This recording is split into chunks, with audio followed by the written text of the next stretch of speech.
नमस्कार दोस्तों। प्रयोगशाला में आप सभी का स्वागत है। आज हम बात करने वाले हैं अपने शिक्षक मित्रों से, टीचर्स से। जो हम क्लासेस लेते हैं उसको किस ढंग से और इफ़ेक्टिव बनाया जा सके। हालांकि हमारे काफ़ी मित्र बहुत अच्छा काम कर रहे हैं और रिज़ल्ट भी काफ़ी अच्छे आ रहे हैं। इस बार हमारे विद्यालय में भी प्रयोगशाला में जो चीज़ें हम लोगों ने की उसका रिज़ल्ट सामने आया। क्वालिटी एजुकेशन की बात करें तो बहुत सारे इंफ्रास्ट्रक्चरल इशू हैं, लेकिन फिर भी इन सभी में 97% बच्चे पास हुए। इसके लिए आप सभी मित्रों का, साथी शिक्षकों का मैं आभार व्यक्त करता हूँ। सबसे अहम बात, जो हम लोग क्लासरूम ट्रांजैक्शन करते हैं तो हमारी तैयारी कैसे होनी चाहिए और किन किन बातों पे हम बच्चों को फ्रीडम दें कि वो खोजे और एक्सप्लोर करें। तो आइए हम बात करते हैं 5E कॉन्सेप्ट की। ये 5E है क्या, तो इसको देखते हैं। E engagement, exploration, explanation, elaboration and evaluation. ये है 5E। सबसे पहले और सबसे इम्पोर्टेंट, एक शिक्षक होने के नाते हमें चाहिए कि हम अपने बच्चों को, अपने स्टूडेंट्स को इंगेज करें इस मकसद से कि वो एक पर्टिकुलर चैप्टर में जो सीखने के जो बिंदु हैं उसी के इर्द गिर्द वो अपनी एक्टिविटीज़ से उसके इर्द गिर्द हमको उनको बांधे रखना है। तो इंगेजमेंट कैसे करेंगे? पहला ही इंगेजमेंट, कोई भी चैप्टर शुरू करना हो तो सबसे पहले कोशिश करनी चाहिए कि वो चैप्टर के अंदर कितने लर्निंग पॉइंट्स हैं उसको ज़रा हम खोजें। जो बोल्ड लेटर्स में टॉपिक्स होते हैं, 4, 6, 10 टॉपिक्स के अंदर हमारा एक चैप्टर रहता है। तो सबसे पहले तो हमको देखना है कि हमारे हमारे बच्चे ये जाने कि आखिर इस चैप्टर में हम क्या सीखेंगे। तो जितने भी लर्निंग पॉइंट्स हैं उसकी एक सूची हम बनाएंगे। अब उस लर्निंग पॉइंट्स के अंदर जो दूसरा काम हमको करना है वो है कीवर्ड्स। कीवर्ड्स, या आप कह सकते हैं मुख्य जो कठिन शब्द हैं, या कुछ साइंटिफिक टर्म्स हैं, या कुछ साइंटिस्ट्स हैं। तो कीवर्ड्स हम खोजेंगे। इसका दो फ़ायदा होगा। एक तो जो नए शब्द होंगे या जो उस चैप्टर से जो शब्द होंगे उसकी जानकारी हमें बढ़ेगी, हमारी वोकैबुलरी बढ़ेगी। साथ ही साथ हम उन शब्दों को अगर कहीं खोजेंगे, वो डिक्शनरी हो सकता है, गूगल हो सकता है, बुक हो सकता है, या एक दूसरे से बातें करके उन शब्दों की सूची बना के उसके बारे में जानकारी हम लोग अपनी बढ़ाएंगे। तो स्टूडेंट्स के लिए पहला काम था कि हम लर्निंग पॉइंट्स का एक लिस्ट बनाएंगे। वो 6, 8, 10 पॉइंट्स हो सकते हैं एक चैप्टर के अंदर। अब उन लर्निंग पॉइंट्स के अंदर बहुत सारे वर्ड्स ऐसे होंगे जो हमारे लिए नए होंगे, कुछ सुने होंगे, कुछ। तो उन शब्दों की सूची बनानी है। वो 50, 100, 150, 200 तक हो सकते हैं, ज़्यादा या कम हो सकते हैं। ऐसे करते करते ना उस चैप्टर से हमारा एक रिलेशन बिल्डअप होने लगेगा, उसकी कुछ चीज़ें हम समझ चुके होंगे, कुछ कुछ ढूंढ रहे होंगे, कुछ हम पहले सुने होंगे। तो ये इन सभी बातों को जोड़ के ये लगेगा कि हाँ, इस चैप्टर में हम कुछ जानते हैं। तो डे वन जो अपना क्लास होता, वो एक इंटरेक्टिव सेशन होता होगा, हम लोग थोड़े बहुत बातें करेंगे उनसे। उसके बाद उनको इंगेज करने के लिए हम 2-3 दिन देंगे ज़रूर। पहले दिन हो सकता है वो लर्निंग पॉइंट्स बनाएं, एक दूसरे से डिस्कस करेंगे। उसके बाद उनके पास रहेगा कि हाँ, इस चैप्टर में हम लोग ना 6, 8, 10 चीज़ें सीखने वाले हैं। अगले दिन क्या करेंगे, उनको फिर से इंगेज करना है, तो क्या करेंगे, जो कीवर्ड्स है उसका लिस्ट बनाएंगे। अब कीवर्ड्स तो ज़्यादा होंगे ऑब्वियसली, वो 50, 100, 150, 200 तक जा सकते हैं। तो वो एक 100-200 शब्दों की सूची अगर हर चैप्टर में हमारे पास होती है, तो साल के अंत तक हमारे पास बहुत ज़्यादा शब्द, 2-3 हज़ार शब्द की सूची हो जाएगी। और उन शब्दों के बारे में हम कुछ जानते हैं, कुछ टीचर्स डिस्कस करेंगे, कुछ बच्चे बताएंगे, कुछ खोजेंगे, कुछ गूगल करेंगे, कुछ बुक्स से मिलेगा। तो उनका इंगेजमेंट ना बहुत एक सही दिशा में रहेगा। अब जो चैप्टर हम तीसरे चौथे दिन क्लास में शुरू करेंगे, उससे संबंधित बहुत सारी बातें उनके पास पहले से रहेंगी। तो हमारा जितना अच्छा इंगेजमेंट होगा, बच्चों का जितना अच्छा इंगेजमेंट होगा, उस हिसाब से वो एक्सप्लोर भी उसी हिसाब से कर पाएंगे।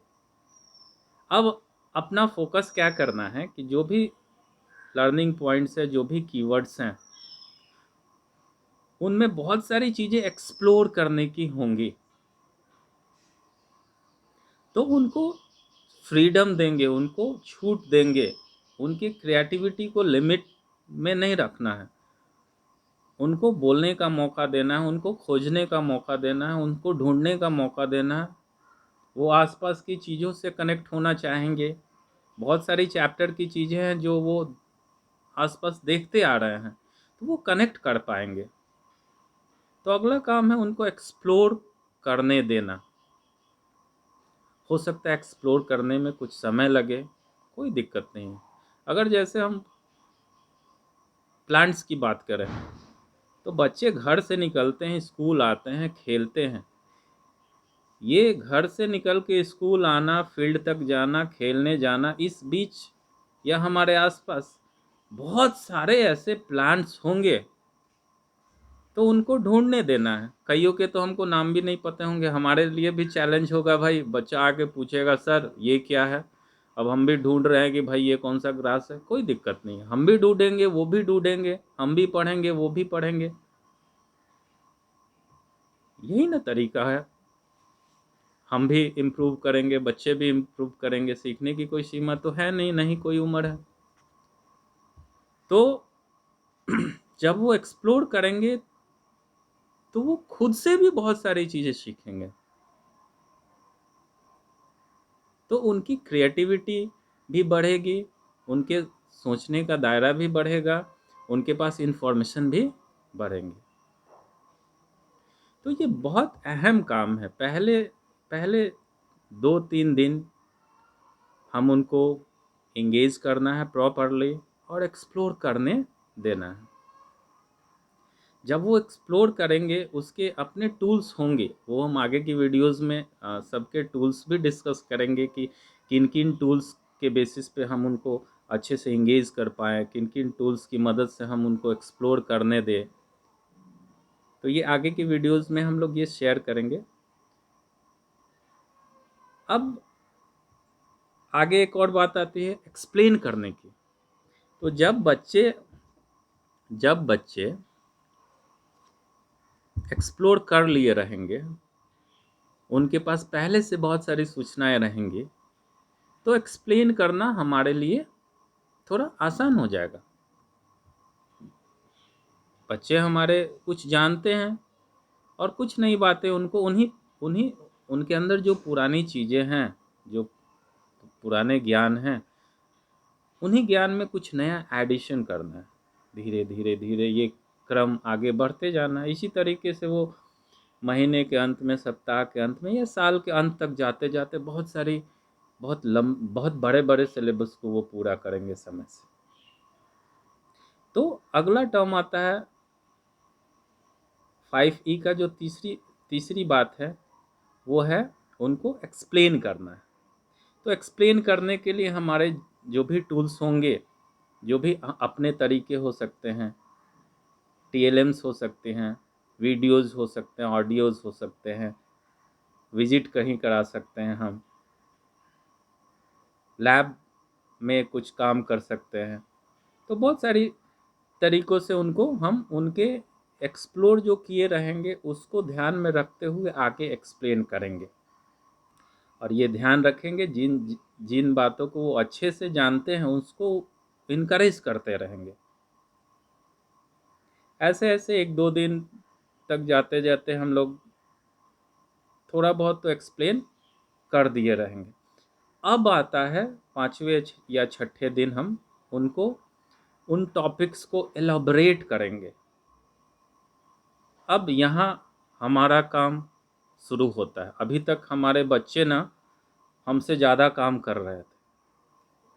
अब यहाँ से हमारा काम शुरू होता है उनको कैसे हम सही ढंग से एलॉबरेट करें टॉपिक्स को, छोटे छोटे लर्निंग पॉइंट्स को। हर एक लर्निंग पॉइंट जो है उसको हम डे वाइज उसको समझाएंगे। जो हमारे बुक्स के गाइडलाइंस है जो उसको ध्यान में रखेंगे। तो इस 5वें या 6ठे दिन से हमारा काम शुरू होता है। और सबसे इम्पोर्टेंट लास्ट में आता है कि इवेलुएट कैसे करेंगे। तो इवेलुएशन हमारा रोज चलेगा, हर समय चलेगा। उनको इंगेज कर रहे हैं वहाँ भी इवेलुएट करेंगे उनको, वो एक्सप्लोर कर रहे हैं वहाँ भी करेंगे, एक्सप्लेन कर रहे हैं वहाँ भी करेंगे। तो ये हमेशा करते रहना है। जितना ढंग से हम उनको इवेलुएट करेंगे, फाइंडिंग्स हमें आउटकम मिलेंगे कि कहाँ उनमें लर्निंग डेफिसिट है, किन टॉपिक्स पे हमको फिर से मेहनत करना है, किसको रिपीट करना है, किन जगहों पे वो काफ़ी अच्छे हैं, काफ़ी बेहतर हैं। तो जो वो अच्छे से जानते हैं उसको तो इनकरेज करना है कि वो और साथियों में बांटें। और जो जहाँ वो कुछ कम जानते हैं तो कुछ और बच्चे जानते होंगे। तो इस तरीके से पूरे क्लास में हम ग्रुप बनाएंगे, 2-4 ग्रुप बनाएंगे। कुछ टॉपिक्स पहले ग्रुप डिस्कस करेंगे, कुछ दूसरे करेंगे, कुछ तीसरे करेंगे, कुछ चौथे करेंगे, फिर से वो एक दूसरे से वो डिस्कस करेंगे। तो इस तरीके से मेरा अपना मानना है कि टीचर को ना एकदम से जाके अपने ज्ञान को नहीं बोर्ड पे या उनके सामने लेक्चर से वैसे नहीं करना है। हमको उनको फ्रीडम देना है, उनको एक्सप्लोर करने देना है। वो खुद ढूंढेंगे सॉल्यूशन। और जब वो खुद ढूंढना सीख लेंगे तो हमारा काम बहुत आसान हो जाएगा। जैसे एक एग्जांपल से हम समझते हैं। सब मान लीजिए मेरे घर के आगे एक नाली है। तो देखिए सोचने का तरीका क्या है। मेरी माँ सोच रही हैं कि अरे पूजा पाठ के लिए जाना है, फूल तोड़ने जाना है और ये गंदा नाली है। मेरे दादाजी सोच रहे हैं कि अरे उम्र हो गई, ये नाली है, कहीं मैं बाहर निकलूँ तो बिछल के गिर ना जाऊँ। मेरी बहन सोच रही है कि अरे सहेलियाँ आएंगी तो क्या कहेंगी, इसके घर के आगे नाली है ना। मैं सोच रहा हूँ अरे ये नाली है तो बहुत सारे पैथोजेंस होंगे, मस्कीटो होगा, मच्छर मक्खियाँ निकलेंगी।